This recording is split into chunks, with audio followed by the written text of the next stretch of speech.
So here's a shocking but not so shocking statistic that I want to show you guys. This is from the Wall Street Journal. It says IRS chief says $1 trillion in taxes may go uncollected each year. $1 trillion. I mean, it's, sometimes I think it's hard for us to fathom truly how much, some of these ultra billionaires have, right? Like Jeff Bezos, and $1 billion in and of itself is just so much money, right? So much money. They have multiple of those, multiple of those. Well, here's this article, and this is the IRS chief saying that possibly year after year, as in Congress, they always say, "Oh, how are we gonna pay for this? How are we gonna pay for that?" Et cetera, et cetera. We just don't have the funds to do these programs that are going to help people stay alive in this country, even though we're supposedly the richest country in the world with the most broke people. So as they're saying all this, $1 trillion in taxes go uncollected each year. So this is by John McCormick from the article. As much as $1 trillion in federal taxes may be going unpaid because of errors, fraud, and lack of resources to enforce collections adequately, IRS Commissioner Charles Reddick told lawmakers Tuesday.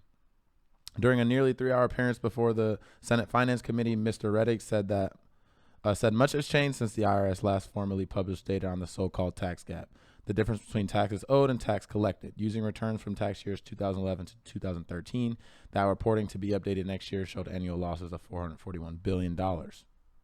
And because of the growth in cryptocurrencies, foreign source income, as well as outside estimates that suggest a tax gap of $7.5 trillion over the next decade, past IRS research has almost certainly undercounted the losses. And so that's kind of where he gets that $1 trillion potentially is being lost every single year. So $1 trillion. So, that every single year over 10 years, right? That's $10 trillion. That can pay for this society that we're actually advocating for, that we're actually pushing for, where everyone is taken care of. No one goes hungry. No one is unhoused, right? Everyone has ample opportunities. All these things is possible if we just give the IRS enough resources and funding instead of cutting the funding.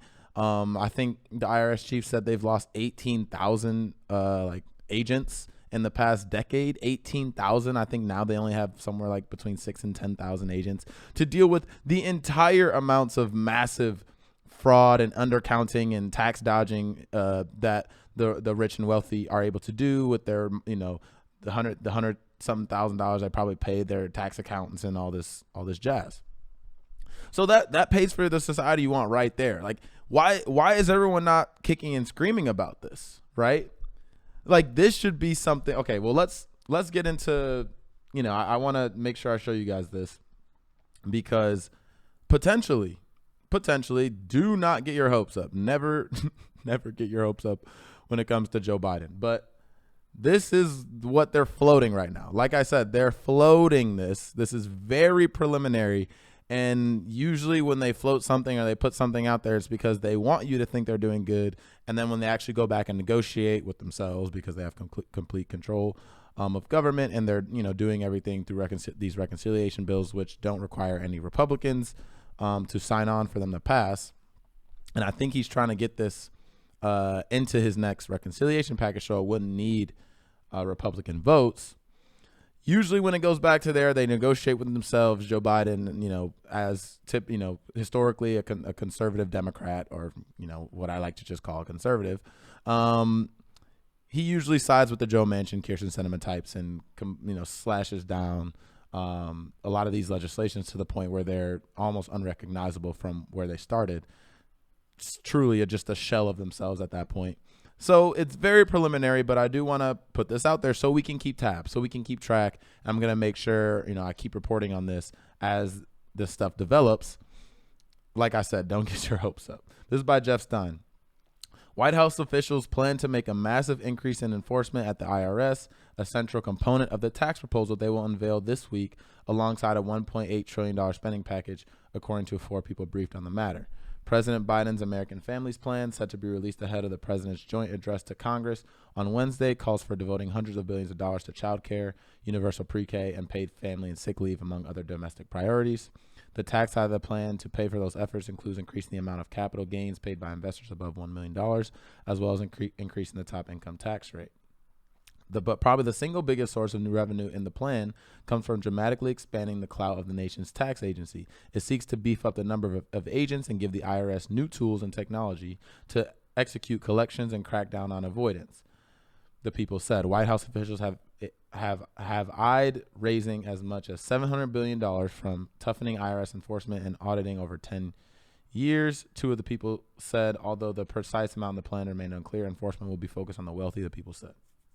Well, to me, I don't understand this, because you're trying to get $700 billion over 10 years when the IRS chief just said there's probably $1 trillion each year going uncollected.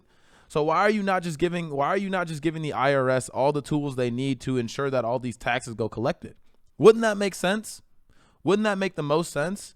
You go over there, you say, how many resources do y'all need? Because we need this tax revenue, especially to we need this tax revenue to have a more equitable society, to have more equitable funding of these things, right? And so that these rich and wealthy people are not skating their obligations on taxes, because, poor people don't have the same ability to do that, right? Why not just go to the IRS official and say that, and say, how much resources do y'all need? Okay, we're going to make sure we invest that, because obviously we're getting $1 trillion back every single year that we should be getting, but we're not getting. So the investment is definitely worth it. I personally, I don't understand. I want someone to enlighten me, because it's probably because Joe Biden, the neoliberal Democrats have to serve two separate interests, right? They have to serve, supposedly, which they don't usually do that well, is serve the interests of the working class, right? Working people, labor unions, etc.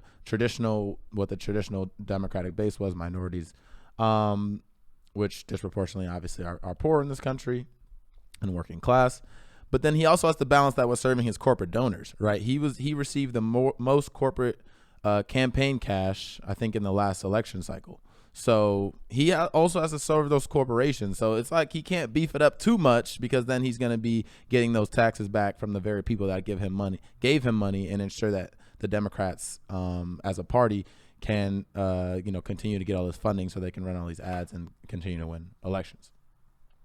So, like I said, I mean, it's a start. It's a start, but a lot of times these things start and end here, right? So if you're planning on just collecting $700 billion over 10 years, when you could be collecting $10 trillion over 10 years with the correct amount of resources, when you put it in perspective, essentially that's neoliberalism, right? It's incrementalism. It's like, we could do this thing. We could give all these resources. We could expand the IRS to a point where they're actually auditing these rich people like Trump, who go out and undercount the amount of income they have every single year, so that they underreport it, so they get taxed less, or they overreport the amount of depreciation they have on their assets, the amount of losses they've had on their investments or whatever, and they get tax write-offs in that sense. So, that he could be doing that, right? He could be doing all that, but instead he's going to focus on less than 10% of the total amount that he could get over 10 years. That is neoliberalism. That is incrementalism.